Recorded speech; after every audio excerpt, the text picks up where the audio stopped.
Assalamualaikum warahmatullahi wabarakatuh. Salam untuk para pecinta ternak dan salam satu hobi.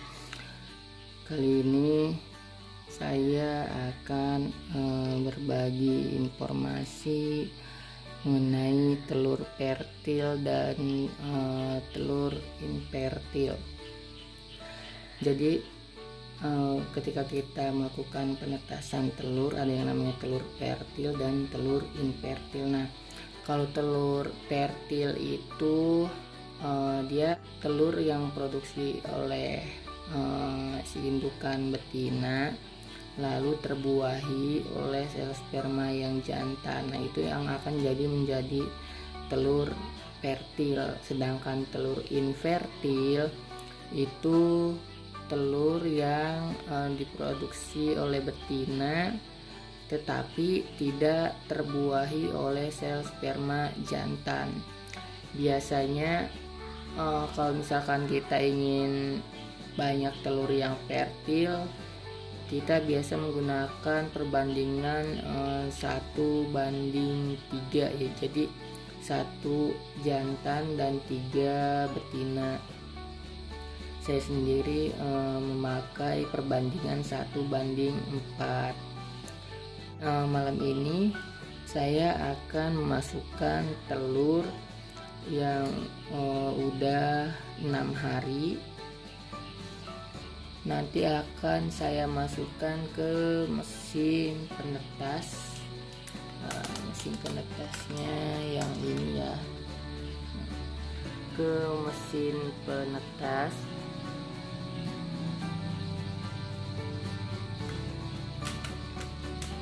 Jadi saya biasa memasukkan telur itu dalam periode 6 hari. Bagusnya sih masukin telur itu kalau misalkan produksinya udah banyak, jangka waktu 5 harian itu udah dimasukin ke mesin tetas. Karena produksi saya masih sedikit, makanya saya memakai 6 hari. Yang penting penyimpanan telur itu jangan lebih dari seminggu. Itu kualitas telurnya udah nggak bagus lagi. Oke, langsung aja kita tandain. Karena sekarang tanggal 18, jadi saya di sini nulis angka 18 ya teman-teman. Jadi angka 18 itu tanggal masuk telur ke dalam mesin tetas.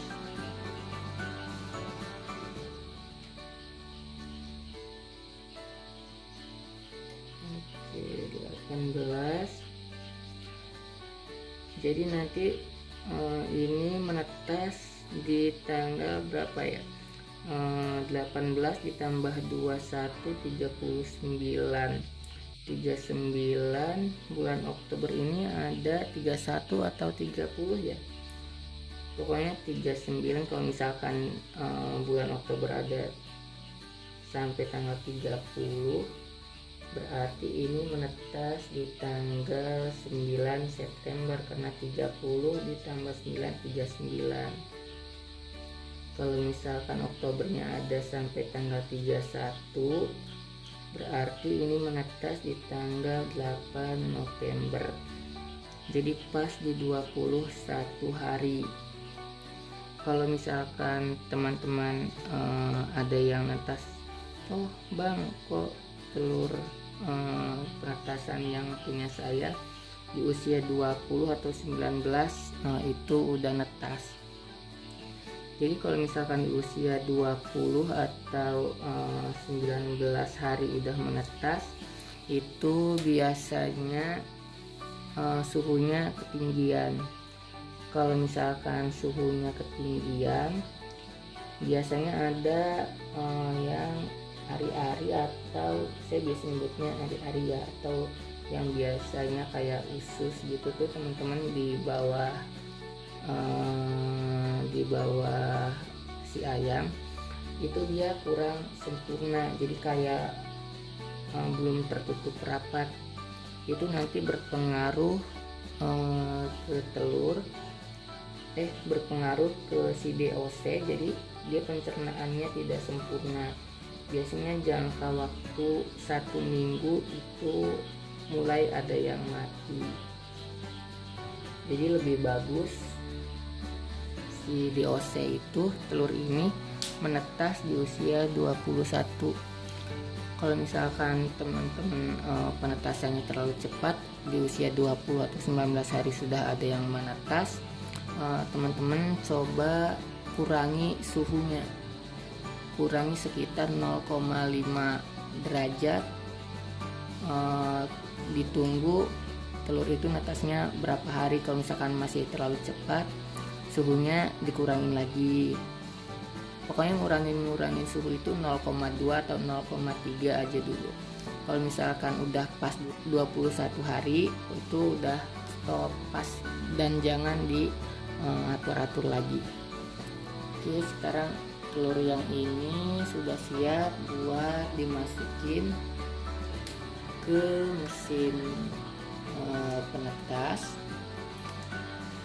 Nah, ke mesin penetas, dan ini telur yang tanggal 12 kita pindahin ke mesin tetas yang otomatis.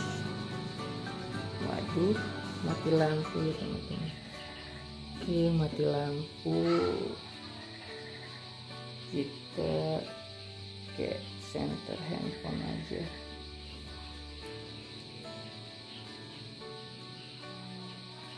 Jadi biasanya si telur itu saya menyimpan sampai 6 hari. 6 hari ini mati lampu, sorry ya. Jadi selama 6 hari dia di sini tanpa diputar-putar. Jadi biar embrio mulai kelihatan 6 hari baru saya pindahin ke mesin tetas yang berputar otomatis ya rollernya. Kok bang sampai 6 hari, bukannya biasa sampai 3 hari? Dia ada juga yang 3 hari kalau udah mahir ya. Kalau udah mahir biasanya 3 hari si telur udah terlihat. Kalau misalkan pemula biasanya jangka waktu 5-6 hari baru bisa ngebedain telur yang fertil dan infertil. Oh, udah nyala nih lampunya. Sekarang kita langsung cek telur fertil dan infertil. Nah, kalau misalkan si telurnya kayak gini, dia ada kayak serabutnya. Nah, ini teman-teman, jadi ada kayak serabut merah. Ini dia fertil.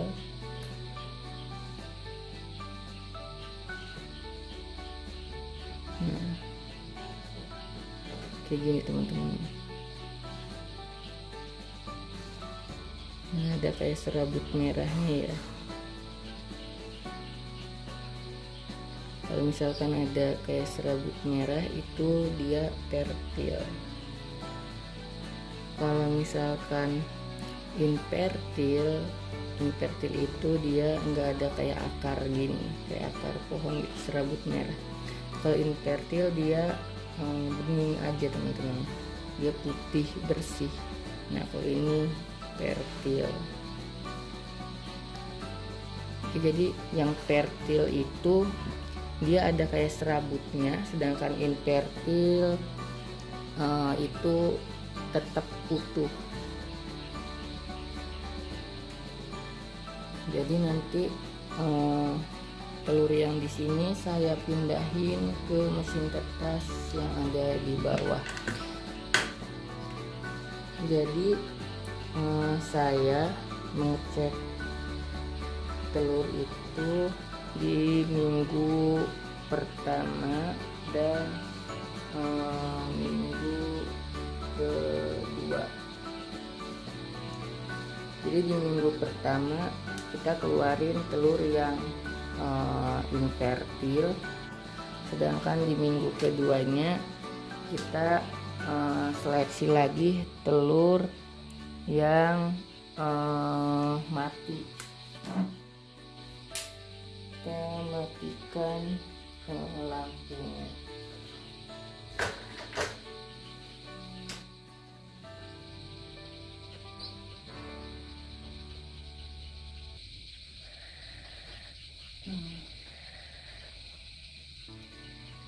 Jadi ini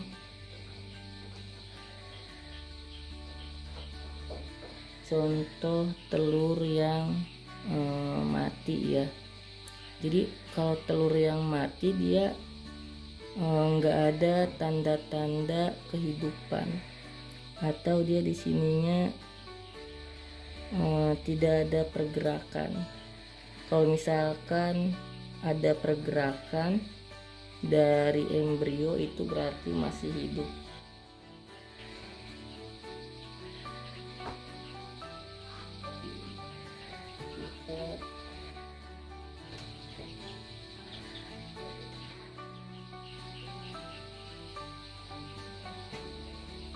Ini yang di sini udah, tinggal kita pindahkan telur yang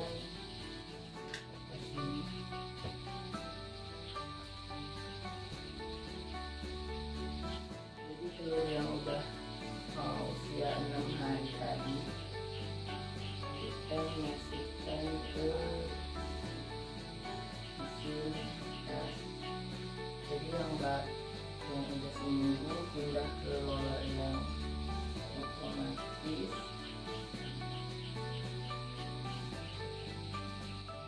Ini lupa tanggal yang tadi kita di atas telur itu posisinya ada di atas, jadi kelihatan telur mana yang terputar dan telur mana yang tidak terputar.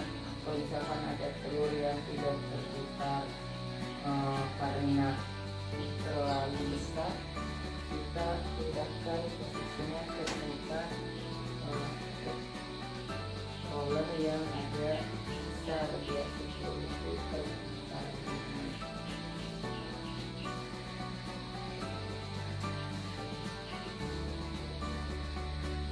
Kelembaban di mesin kertas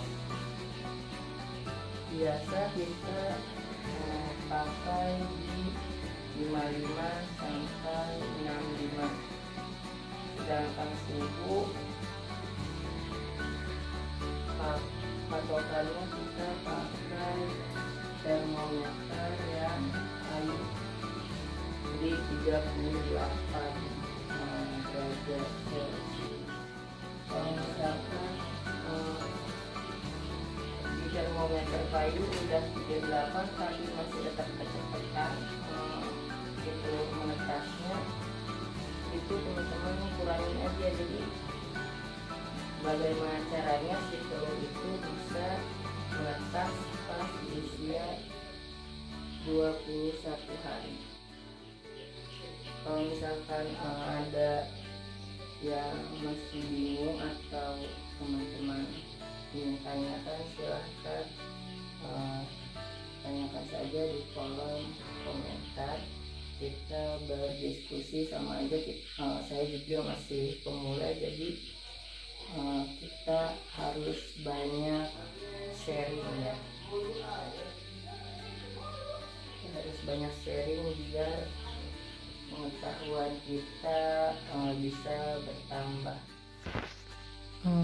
Oke, sorry videonya saya potong ya, soalnya tadi terlalu lama ketika memindahkan telur. Ini telur yang fertil dan beberapa telur yang mati. Jadi saya menyeleksi telur-telur ini di minggu ke-1 dan minggu kedua. Nah, ini telur yang tadi udah kita pindahin, telur yang di atas. Ini kapasitas mesin tetas 200 butir full otomatis ya, full otomatis. Nah ini telur yang tadi udah kita masukkan, ada berapa, 1 2 3 4 5 6 7 8 10 1 2 3, ada 1 2 3 4 5, ada 50 telur. Jadi teman-teman harus diperhatikan juga ketika kita memindahkan telur di mesin tetas ini. Jadi kita jangan sering membuka tutup si mesin tetas ini. Itu bakal berpengaruh juga ke daya tetasnya teman-teman. Jadi jangan sering dibuka tutup. Saya sendiri ngebuka mesin tetes ini itu jangka waktu seminggu sekali. Jadi ketika telur yang udah kita kumpulkan di sini udah 1 minggu, dia kita masukkan ke mesin tetes yang ini, yang tengah ya. Jadi yang mesin tetes di sini itu untuk awal telur masuk. Seminggu kemudian ketika kita masukkan telur yang baru ke sini dan telur yang di sini, kita pindahin telur ke mesin tetes yang bawah. Jadi mesin tetes yang tengah ini nih itu buat awal masuk, lalu telur yang di situ kita pindahin ke mesin tetes yang bawah. Jadi seminggu sekali telur yang bawah ini nanti ketika udah mulai ada yang retak, kita pindahkan ke sebelah sini teman-teman. Nah kita pindahkan khusus ke yang kosong ini. Itu ada 1 sisa belum netas, yang lainnya udah netas di box DOC. Jadi kenapa dipindahin telur yang udah retak pindah ke sini? Jadi nanti ketika mereka menetas, telur yang di mesin tetes ini itu enggak berantakan karena mereka bergerak gitu. Jadi mereka khusus di sini teman-teman. Jadi yang di bawah ini itu khusus buat pengeraman ketika di usia 20 hari atau 21 hari mulai ada yang retak, itu kita pindahkan ke mesin tetes yang tengah gitu. Jadi nanti ketika mereka netas, si telur ini aman, nggak berantakan. Jadi nanti nggak bakal ada yang mati lagi gitu. Oh iya, teman-teman juga kadang Kak, gimana kalau misalkan si telur itu udah retak tapi dia malah mati? Nah teman-teman harus ingat, jadi ketika si DOC ini udah banyak yang netas di sini, itu telur yang retak mungkin kena kotoran dia, jadi ketutup ya, si paruhnya itu ketutup, dia nggak bisa napas terus mati. Atau ketika ada yang netas terus si lendir bawaan yang baru keluar itu menutupi yang retak tadi, nah DOC itu bakal mati juga. Jadi kita harus sering diperhatikan yang di sini nih, itu jangan sampai ada yang tertutup. Jadi ketika DOC udah banyak, udah lumayan banyak, udah ada yang kering, sebisa mungkin kita pindahkan ke box yang di sini. Nah, yang tadi kan di sana tinggal 1 ya yang belum netas. Ini teman-temannya udah pada netas semua di sini teman-teman. Jadi yang di sana aman. Buat suhu di sini di mesin buat suhu di box DOC sendiri, buat DOC umur 1 minggu saya biasa pakai 31 sampai 32 derajat. Ketika udah 1 minggu mau ke 2 minggu itu suhunya kita turunin, soalnya dia nanti kepanasan, nanti kotorannya pada nempel di pantat DOC-nya ya. Untuk DOC usia 2 minggu, anak ayam usia 2 minggu itu biasanya suhunya 27 atau 28 kita turunin. Oke, mungkin cukup sekian pembahasan mengenai telur fertil dan infertil. Terus tadi cara aman biar si telur yang retak tidak mati juga ya. Telur retak tidak mati, jadi gitu mengatasi telur retak itu ketika ada yang tas jangan sampai terkena cairannya gitu. Terus ada juga yang, Kak gimana kalau telurnya udah retak tapi nggak keluar-keluar? Kita bisa diretakin keliling ya, diretakin keliling, jangan dimutilasi atau kita buka paksa. Itu biasanya kalau misalkan kita buka paksa, si DOC itu bakal cacat atau lumpuh. Oke, mungkin malam ini hanya sekian yang bisa saya bagikan. Jika ada kesalahan saya mohon maaf, karena saya juga masih pemula ya teman-teman. Buat saran dan komentar silahkan teman-teman tulis di kolom komentar, kita diskusi untuk memperbanyak ilmu ya. Oke, kurang lebihnya saya mohon maaf. Wabillahi taufiq wal hidayah. Wassalamualaikum warahmatullahi wabarakatuh.